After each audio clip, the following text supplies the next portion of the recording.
오늘 삼위일체 주일을 맞이해서 마태복음 28장 16절에서 20절까지 말씀을 가지고 흔들리지 말기라는 제목으로 여러분과 함께 은혜를 나누겠습니다. 제가 교육전도사 시절 서울의 오류동 교회에서 교육전도사를 했는데 이제 여름 이 교회학교 성경학교를 마치고 단체 사진을 찍게 됐습니다. 근데 제가 마침 그때 카메라를 갖고 가가지고 삼각대를 갖고 있었어요. 근데 담임 목사님께서 갖고 오신 카메라로 찍길 원하셔요. 근데 삼각대가 없었어요. 그래서 제 삼각대를 끼워서 이렇게 사진을 찍는데 그만 제가 실수로 이 삼각대 한쪽 다리를 제대로 펴질 못했어요. 그러니까 약간 제 것보다 카메라가 무거웠는데 옆으로 탁 쓰러져 버리더라고요. 그래가지고 기스가 났어요. 근데 담임 목사님께서는 담임 목사님 또 체면도 있으시고 그래서 뭐라고 못 하시지만 저도 이거 물어드려야 되나 그 작은 것 가지고 참 고민이 되더라고요. 작은 돈도 아닐 텐데. 이와 같이 우리가 이 세 개의 다리 이것을 이제 중심축을 잘 잡는 최소한의 이 숫자죠. 그래서 이 균형을 잘 맞으면 뭐든지 그 위에 얹을 수가 있는 든든한 다리가 됩니다. 그래서 여러분 수학 시간에 많이 배웠잖아요. 이 바닥은 이렇게 균형을 이루지 않아도 이 삼각대가 길이를 맞춰서 균형을 맞춰주면 얼마든지 어느 곳에든지 설 수 있는 것이 이 삼각대의 신비입니다. 그래서 균형이 맞아야 돼요. 그래야 흔들리지 않는다. 이 원리는 우리의 모든 삶에도 그대로 적용이 되는 것 같아요. 우리가 신앙생활을 하는데 작심삼일을 하고 또 무너지잖아요. 왜 그렇게 무너지고 약해질까요? 또 오늘은 또 은혜를 받았는데 저녁에 가서 누가 또 내 성질을 건드리면 또 금방 그냥 부르르 화를 내고 또 무너집니다. 그렇게 결심을 해도 조금만 환경이 어려워지고 상황이 이렇게 나빠지면 금방 시험에 넘어가고 하나님이 계시면 왜 이 모양이냐고 그렇게 불평을 합니다. 우리의 믿음이 그렇게 왜 약할까요? 자칫하면 무너지는 그 허술한 그 믿음 안에는 균형이 잡히지 않은 것이 있기 때문에 그래요. 이 균형이라는 건 대단히 중요합니다. 그래서 오늘 이 균형 잡힌 믿음으로 흔들리지 않는 신앙을 다시 한번 정립하기를 축원합니다. 여러분 이빨만 흔들리는 게 아니에요. 우리 자신이 흔들리고 마음도 흔들리고 영혼도 흔들리고 바람 잘 날이 없잖아요. 그러나 오늘 본문을 잘 묵상하면서 말씀을 마음에 새기면 다시는 넘어지지 않는 든든한 사람이 될 줄로 압니다. 여러분 제자들을 보세요. 제자들도 그 목숨 걸고 교회를 세워나가고 위대했던 그분들도 처음에는 다 부실했어요. 얼마나 흔들렸는지 몰라요. 예수님 따르면서 막 목숨도 바치겠다고 충성하던 그 제자들이 십자가 앞에서 어떻게 했어요? 다 뿔뿔이 흩어졌습니다. 그 수제자라고 자처하던 베드로는 예수님을 3번씩이나 저주하고 부인을 했어요. 얼마나 흔들렸는지 우리가 알 수가 있죠. 걸핏하면 화를 내고 베드로 보세요. 막 칼로 막 말고 여기를 치고 요한 보세요. 하늘에서 불을 내려서 저 사마리아 사람들 다 태워버리자고 막 성질 내고 또 막 풍랑이 일고 그러면 두려워하고 공포에 떨고 로마 군인들을 두려워하고 이 유대인들의 그 지도자들을 두려워하고 배신하고 좌절하고 제자들 보면 말이죠. 형편없었어요. 처음에는 그랬다 이거예요. 끝까지 그런 건 아닙니다. 근데 십자가 고난 이전부터 제자들은 허술했어요. 그들을 하나님께서는 뽑으셔서 제자 삼으시고 나라와 민족을 세워 나가셨던 것입니다. 오늘 본문은 부활하신 예수님께서 제자들을 보러 오신 장면입니다. 근데 부활하신 예수님을 보고 제자들은 예수님께 경배하면서도 의심을 했어요. 그게 신기하잖아요. 의심을 했어요. 정말 다시 부활하셨나? 이분이 하나님의 아들이신가? 의심을 했어요. 왜 그렇게 흔들릴까요? 아직 균형을 잡지 못했기 때문에 그렇습니다. 제자들이 아직까지도 균형을 못 잡았어요. 어떤 면에서 균형을 못 잡았느냐? 오늘 바로 삼위일체 주일인데 삼위일체 부분에서 균형을 못 잡았어요. 이것이 참 안타까운 거죠. 제자들은 전통적으로 유대인들처럼 하나님 아버지에 대해서만 믿음이 아주 독실했습니다. 그리고 감히 또 그 하나님을 아버지라고도 못 불렀어요. 거기서부터 문제가 생기죠. 유대인들 다 그랬어요. 지금도 그래요. 근데 나중에 이제 하나님이 우리 아버지라는 걸 고백하고 예수님이 하나님의 아드님이시라는 걸 분명하게 알고 그 앞에 경배하고, 여러분 이거 경배는 중요한 겁니다. 유대인들은 천사들에게도 경배 안 했어요. 하나님이 천사들도 경배의 대상이 아니라고 그러셨어요. 천사들도 심부름 왔다가 사람들이 얼떨결에 막 절하면 절하지 말라고 말렸어요. 근데 예수님은 하나님의 아들이시고 그분이 하나님이시기 때문에 경배를 받으셨습니다. 이 점이 교회가 목숨을 걸고 2000년간 지켜온 신앙 고백입니다. 제자들이 이걸 깨닫기 전에는 흔들렸어요. 부활하신 예수님을 보고도 흔들렸다 아닙니까? 나중에 차츰 이제 이 고백이 분명해지면서 든든한 믿음이 되어갔죠. 더군다나 제자들은 아직 성령을 체험하지 못했어요. 예수님께서 승천하시고 40일 만에 열흘 만에 성령께서 오셔서 오순절날 성령 강림을 체험하죠. 그 이후로 이 제자들의 믿음이 굳세어져서 목숨을 걸고 동서남북으로 흩어져서 복음을 전한 사람들이 되었습니다. 그러니까 균형 잡힌 신앙생활이 되어질 때, 성부, 성자, 성령 하나님에 대한 분명한 신앙이 정립되어질 때 이런 놀라운 능력으로 자기를 이기고 환경을 이기고 흑암을 이겼더라는 것입니다. 그러니까 오늘 이 삼위일체에 대해서 안다는 것, 고백한다는 건 대단히 중요합니다. 하나님은 삼위일체 하나님이십니다. 삼위일체라고 하는 것은 성부, 성자, 성령 세 분의 신이 따로따로 계시는 삼신도 아니고, 오직 하나님은 한 분이시라는 유일신도 아니고, 또 어떤 사람은 그렇게 설명해요. 우리 아버지가 집에서는 아버지지만 동네 가면 이장님이고 직장에 가면 과장님이시잖아. 그러니까 하나님은 하늘에 계실 때는 아버지고 이 땅에 오셔서 아드님 되시고 우리 가운데 다시 역사하실 때는 성령님으로 역사하셔. 그렇게 양태론적으로 설명하는 분들이 많아요. 의외로 많아요. 아마 여러분들도 그렇게 이해했거나 또는 그렇게 들었을 거예요. 이게 2000년 전에 이미 이단으로 정죄된 양태론입니다. 하나님은 분리되지 않으셔요. 여러분 분명히 삼위로 계시면서 한 본질, 한 권능, 한 영광 가운데 계시는 분입니다. 그래서 단 한 분의 참 하나님, 참 삼위일체로 고백을 하는 거예요. 고백이라는 단어가 중요합니다. 그렇게 고백을 하고 경험하는 것입니다. 여러분 이해할 수가 없어요. 이 영역은 천국 가서도 몰라요. 다 몰라요. 그냥 성경에 말씀하시기 때문에 그렇게 고백하고 경험하는 거예요. 제 친구가 가까운 영남신학대 조직신학 교수로 있었을 때 제가 이걸 물었어요. 그랬더니 특별한 답이 없어요. 그냥 예전에 우리가 신학대학에서 배웠던 그걸 그대로 얘기해 줄 뿐이에요. 여러분 삼위일체는 이해의 영역이 아닙니다. 고백의 영역이에요. 여러분, 여러분의 부모님이 진짜 내 부모님인지 증거대라고 그러고 어떻게 이해할 수 있냐고 그럽니까? 그냥 고백하고 아버지라고 어머니라고 부르고 경험하는 것이죠. 하나님 아버지는 그런 분입니다. 삼위일체 하나님은 그런 분입니다. 누가 와서 삼위일체에 대해서 흔들거든 절대 흔들리지도 말고 솔깃하지도 마시길 바랍니다. 대단히 중요한 거예요.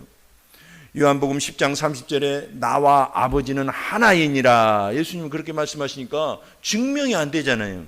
이해도 안 돼요. 그러니까 유대인들은 뭐라고 그랬어요? 돌로 집어서 막 그 자리에서 예수님을 치려고 그랬어요. 제자들은 어떻게 했어요?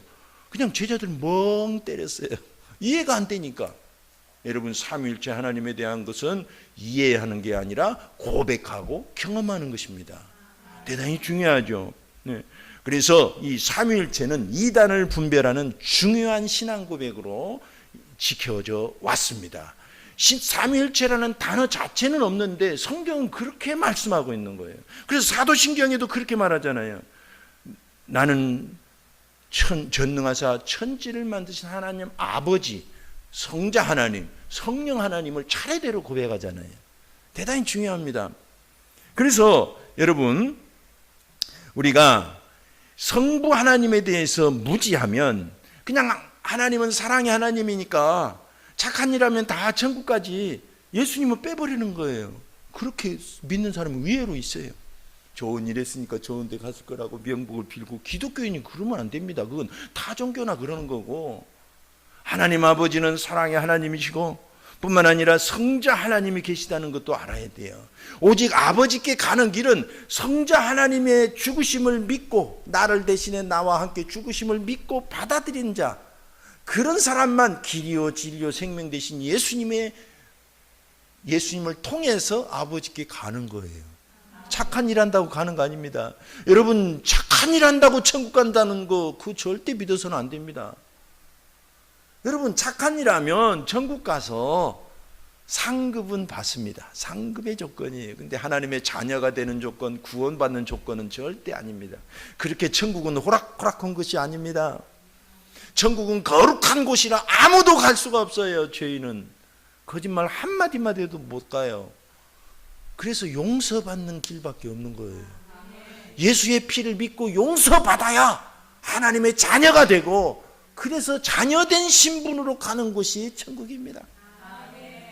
그래서 우리는 예수 그리스도를 믿고 하나님의 아드님으로 고백하면서 뒤를 따르는 것입니다. 그리고 성령 하나님을 믿어요. 근데 어떤 유명한 분이 애국한다고 제가 영상이 몇 작년인가 보여줬잖아요. 내가 성령의 본체라고 막, 내 아들은 독생자라고 2번씩이나 그렇게 막 얘기를 해요. 보셨죠? 그 독생자가 전화 온 장신대 신대원을 가가지고 막 난리가 났었죠. 근데 막 거기에 또 막 환영하는 사람들도 있었어요. 어쨌든 이런 건 정말 이단들이나 하는 말이에요. 이만희가 자기가 보혜사다 그러잖아요. 이건 있을 수가 없습니다. 삼위일체 하나님에 대한 신앙은 이단을 분별하는 중요한 기준이 되어 왔습니다.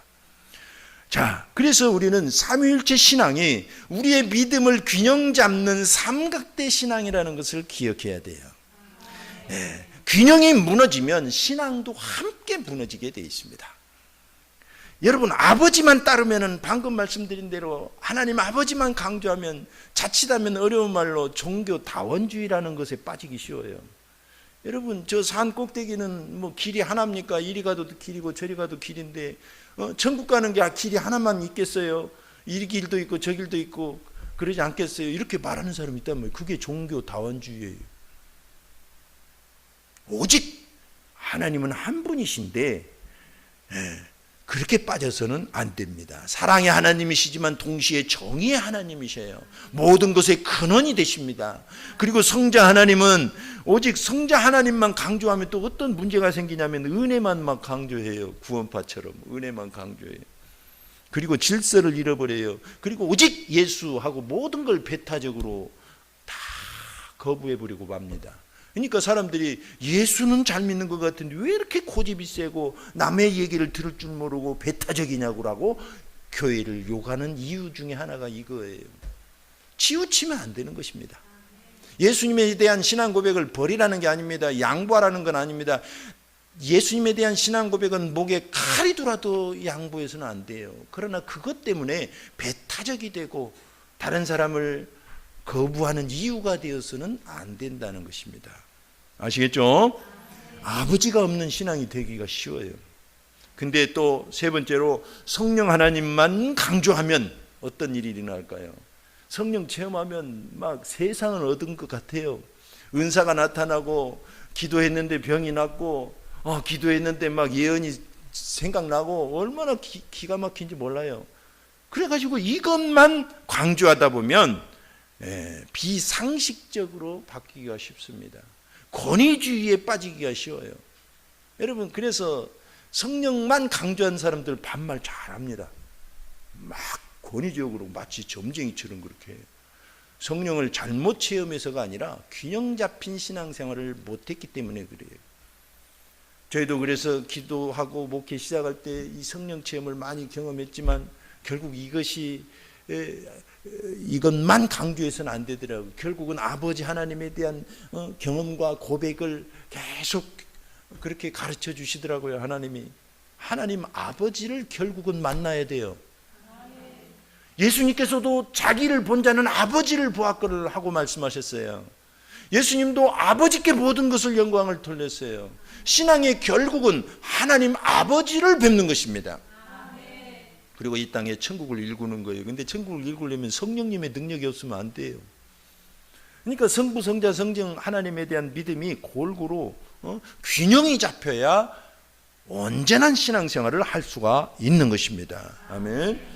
그래서 여러분, 성부 하나님은 이 땅에 오셔서 천지 창조의 우주를 만드시는데 천지 창조의 주도적인 일을 하셨지만 성자 하나님, 성령 하나님이 함께 일하셨어요. 창세기 1장을 보세요. 물 위에 성령께서 운행하셨다는 대목 나오죠. 성문서 어느 부분 기억이 안 나는데 그곳에 보면 예수께서 이미 성자 하나님이 천지를 만드실 때 마치 어린아이처럼 옆에서 함께 도와드렸다고 또 표현이 되어 있습니다. 그래서 성부 성자 하나님이 천지 창조를 동시에 하셨지만 함께 하셨지만 주도적이신 분은 성부 하나님이셨고 구원도 십자가를 통한 인류의 구원도 성부 성자 하나님이 동시에 하셨지만 성자 하나님이 주도적으로 하셨고 지금은 우리를 가운데 모든 역사와 인도하심은 성령 하나님의 주도적인 역사 속에서 하실 뿐이지 이게 균형이 틀어져서는 안 된다는 것입니다. 아시겠죠? 네. 예수님을 믿는다는 건 우리가 세례를 받으면서 예수 믿는 걸 시작하잖아요. 이 예수님을 믿는다는 건 이 삼위일체 하나님을 인정하고 고백하는 것이 시작되는 것입니다. 그래서 세례는 삼위일체 하나님의 이름으로 받는 것입니다. 어떤 성인의 이름으로 받는 게 아니에요. 그 잘못된 것입니다. 기도도 축도도 다 삼위일체 하나님의 이름으로 하는 거예요. 그래서 예수님의 이름으로 아버지께 나아가고 성령의 도우심을 받는 겁니다. 기도가. 오늘 19절에 보니까 그러므로 너희는 가서 모든 민족을 제자로 삼아 아버지와 아들과 성령의 이름으로 세례를 베풀고 그랬어요. 그러니까 우리가 세례를 받으면 안 받아도 신앙 고백을 통해서 구원을 받습니다만 세례를 받으면 더 좋은 건 뭐냐면 공적으로 이걸 인정하고 고백하는 거잖아요. 그러니까 흔들리지 않는 거예요. 마치 결혼도 혼인신고하고 결혼생활하면 법적으로 부부 인정받습니다. 그러나 결혼식을 하면 축복을 받고 사회적인 인정을 받는 것입니다. 그리고 본인도 개운하잖아요. 당당하고 통과 의례를 통과했기 때문에 세례가 그런 거예요. 아시겠죠? 그래서 세례를 받으면 하나님의 능력을 경험하는 것입니다. 아버지와 아들과 성령의 능력으로 세례를 받기 때문에 균형 잡힌 신앙생활을 하기 시작하는 거예요. 그래서 우리가 승리하고 정복하고 빛나는 인생을 사는 것입니다. 자, 그런데 이 삼위일체 하나님을 경험하는 순서가 있어요. 항상 그런 건 아닌데 성경과 대부분의 경우를 보니까 이런 순서로 경험을 해요. 뭐냐면 고린도후서 13장 13절은 강복선언의 텍스트입니다. 주 예수 그리스도의 은혜와 제가 이제 축도라고 이름하는 그 강복선언을 예배 후에 하잖아요. 그게 고린도후서 13장 13절에 나와요. 주 예수 그리스도의 은혜와 하나님의 사랑과 성령의 교통하심이 너희 무리와 함께 있을지어다. 순서가 성부, 성자, 성령 하나님으로 되어 있지 않죠. 성자 하나님의 은혜를 선포하고 다음에 성부 하나님의 사랑을 선포하고 성령 하나님의 교통하심을 선포해요. 순서가 성자, 성부, 성령으로 되어 있습니다. 왜 그렇습니까? 성자 하나님을 통해서만 아버지를 뵐 수가 있고 아버지를 뵐 때 성령 하나님을 성자 하나님을 통해서 우리에게 보내시기 때문에 그래요. 경험이 그렇게 되어 있습니다. 그러니까 전도를 할 때도 여러분, 전도를 할 때는 성부, 성자, 성령 하나님 순서로 하는 겁니다. 예수님을 먼저 전하고 싶죠, 우리는. 근데 그렇게 안 돼요. 우리를 통해서 우리가 예수님의 몸이니까, 지체니까 하나님 아버지를 경험하게 해줘야 돼요. 그러니까 하나님 아버지의 자비와 인내심과 그런 것들을 경험하게 해줘야 돼요. 사랑을 경험하게 해줘야 돼요. 그리고 예수님을 소개하는 거예요. 마음이 이제 열리겠죠. 가까운 사람은 그렇게 기다려야 됩니다. 근데 한 번 보고 말 사람은 어떻게 하라고요? 복음을 전해야 됩니다. 전해야 돼요. 그러나 가까운 사람일수록은 말로 잘 안 되니까 행동으로, 표정으로 그 아버지를 보여드리는 거예요. 그래서 예수님을 알게 되면 드디어 그 사람도 이제 하나님을 만나잖아요. 그죠? 나를 통해서 하나님 아버지를 경험했다고 해도 만나는 건 별개의 문제입니다. 만나는 건 반드시 예수님의 십자가와 부활을 믿고 고백할 때 하나님의 자녀가 돼서 만나는 거예요. 아시겠죠? 그러니까 우리를 통해서 맛은 보는데 그분을 만나는 건 오직 예수님을 통해서만 만난다는 것입니다. 아시겠죠? 그러니까 지금 이 순서들을 잘 머릿속에 개념을 익혀야 돼요. 그리고 예수님을 믿으니까 너무 좋아요. 하나님 아버지를 막 공경하고 기도하다가 또 성령 체험을 하잖아요. 물론 성령 하나님은 예수님을 믿을 때부터 역사하셔서 우리 가운데 오시는 분입니다. 그게 장로교의 신앙 고백이에요. 동시에 경험한다는 게 신앙 고백입니다. 그런데 그때 경험할 수도 있고 오셨는데 경험하지 못할 수도 있거든요. 그때 기도하고 불같이 뜨겁게 하나님을 갈망하면 성령께서 불처럼 임하십니다. 그 첫 번째 경험을 우리는 소위 성령 세례라고 하는 거예요. 이 성령 세례는 반복적으로 경험하는데 반복될수록 그때는 세례라고 하지 않고 그냥 성령 충만이라고 그렇게 말을 하는 것입니다. 이해가 되시죠? 이와 같이 우리는 균형 잡힌 신앙생활을 하는 것입니다. 그럴 때 우리는 든든한 믿음이 되는 거예요. 우리가 권능 있는 삶을 살고 싶죠. 자기를 이기고 환경을 이기고 흑암을 이기고 싶죠.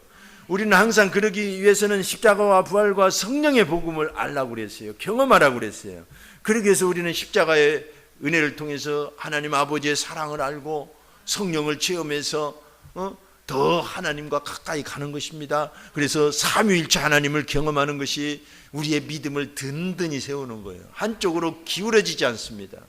말씀과 기도와 찬송으로 그렇게 하나님께 가까이 가는 것입니다.